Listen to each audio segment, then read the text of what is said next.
The man was suddenly jolted awake by a strange noise coming from outside. He quickly got up and got dressed, then grabbed his shotgun and went to the window. Using a mirror like he'd done many times before, he carefully checked the yard outside and saw an old white-haired woman staring at him in a creepy way. He immediately rushed outside. After cautiously scanning the area and making sure there was no ambush, he slowly backed toward the house. But his shotgun never stopped aiming at the old woman outside the door. Then she suddenly spoke first. Would you be able to spare some of your crop?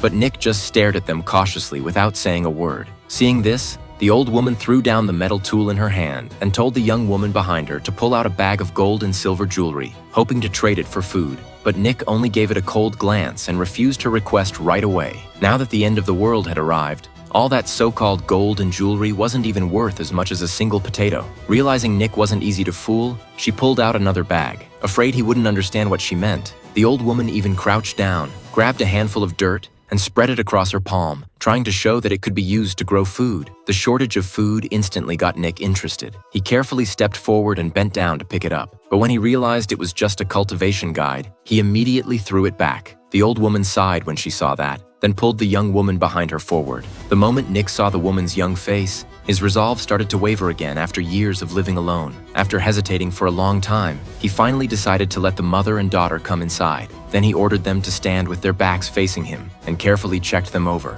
Only after making sure neither of them was carrying a weapon did he cut off a piece of potato and make them a simple meal. After they finished wolfing it down, Nick immediately locked the old woman in the room next door, leaving only Katie alone with him. This part isn't really something I can show here. I already watched it for everyone. Early the next morning, the old woman proposed marrying her daughter to Nick, hoping they could stay on the farm and help clear more land. But Nick refused on the spot. He knew he was already stretched thin by himself. Expanding blindly would only bring more danger. So he picked up his shotgun and urged the two of them to leave at once.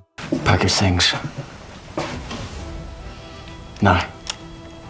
Before leaving, the old woman even took the last potato from the table. Nick stayed silent and nodded. But just as they were about to step out the door, Katie suddenly stopped. She turned around and went back inside, picked up the wash basin and spread foam all over Nick's face. Then she turned around, picked up a razor, and slowly walked toward him. Seeing this, Nick instinctively raised his gun at her. Even though he clearly enjoyed the feeling, he still didn't dare let his guard down. In the end, he still let the mother and daughter stay. With their help, the work on the farm became much more efficient. But the old woman gradually started having other thoughts. While the two of them were outside talking, she searched through the whole house, but couldn't find even a single bullet. She told Katie what she found, but Katie said Nick always kept 2 bullets hidden in his pants pocket and that she could secretly steal them at night. Because both mother and daughter knew that this tiny little farm couldn't support 3 people at all. If they wanted to survive, they had